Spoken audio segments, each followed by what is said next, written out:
Good thing we waited until now to get to this game, Philadelphia Eagles and the New York Jets, because news coming through as we were talking here, guys. Jalen Carter and Darius Slay going to miss for the Eagles in this one. So I don't know if that changes your handicap or not. For me, I'm glad I just put in a money line bet on the Eagles with the money line parlay with the Rams, because I don't know about this covering the 7 or the 6.5 or even the 6 now that is popping up as we speak. So this line crashing, people taking the full touchdown and even the 6.5 with the Jets, 41 the total. Adam, for me, it's still Eagles are winning.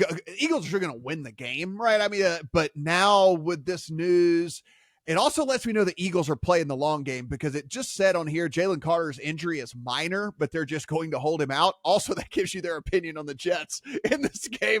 They're like, yeah, it's a minor injury. We're just going to hold him out anyway, though, because, like, we're playing the long game here with all of this. I don't know, man. Maybe it's an under on the 41 now, because it's like, do the Eagles play a little bit more conservatively with what they've got going on? I don't know. It does change at least a little bit for me, but like I said, I'm already locked in on the money line side of things. Yeah, I was kind of already factoring Jalen Carter not playing into the handicap I have on this game based on the way that it was trending. And this is one of those moments where, well, I have a lot of moments where I hate myself, but I think this is one of those moments where I truly hate myself, because everything about this spot screams Jets to me, except Zach Wilson. And I think that's why I'm ultimately not going to take the Jets if there are any 7s left on the board. But this is a look-ahead spot for Philadelphia, without question. With Miami coming up next week, this is a classic look-ahead spot. It is also a second consecutive road game, even if you don't think that the trip from Philadelphia up to New Jersey is a particularly long road game. It is a second consecutive game on the road. Philadelphia did not play well last week. Philadelphia has not played, air quotes, well, and to the level that we've seen them play through 5 weeks. I have a feeling that comes home to roost next week against Miami. I feel like the Jets are a team that we have this idea that they are really good on defense, and yet the numbers are not backing up that they're really good on defense quite yet. So I'll pass.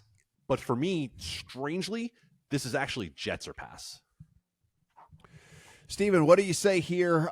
Eagles, one of 2 undefeated teams left in the NFL. So if you're holding that last undefeated team, you're feeling the heat here, because the Niners have a cakewalk this week as to where the Eagles are now walking in at least a little shorthanded on the defensive side of the ball. Yeah, it's interesting, right? Last year we talked all about the Eagles' easy-ass schedule. We weren't sure how good they were, and then they had 2 easy-ass playoff games, including an injured quarterback, and then they almost won the Super Bowl anyway. And all of a sudden we're through 5 weeks, and everybody still isn't sure how good the Eagles are, because they haven't had all that tough of a schedule. So it's just I agree. I don't think the Eagles are one of the 3 best teams in the NFL at this point, despite the fact that they are one of the 2 remaining undefeated teams. But in this matchup, it's not going to matter, I don't think. The fact that Elijah Vera Tucker is now also out for the Jets against an Eagles front 4 that is phenomenal at getting pressure without blitzing is just a really bad recipe for Zach Wilson trying to complete passes against coverage with extra men on the back end. So no interest in the Jets for me this week, just because of the ticking time bomb that is Zach Wilson any given week, any given quarter, any given down. So that for me led to the fact that I think the Eagles are probably that anchor teaser leg of the week for me. Now that was when they were 7. Now we're getting 6.5, which is not your traditional teaser. You may just want to take the Eagles straight up here. Because I think Jalen Carter matters more for the running game. He is doing very well. He's doing things we haven't seen since Aaron Donald as a rookie. But I don't think it matters all too much here against the Jets. So, and even though they're down Slay, Bradbury can still be on Garrett Wilson potentially here. You can roll some extra coverage with not blitzing. And what other receivers do the Jets actually have out there other than former Packers? So I think this is a great teaser leg here for the Eagles. Just at this point, you may want to just consider betting them straight up, since it's not your traditional, and 7 is a win now instead of a push.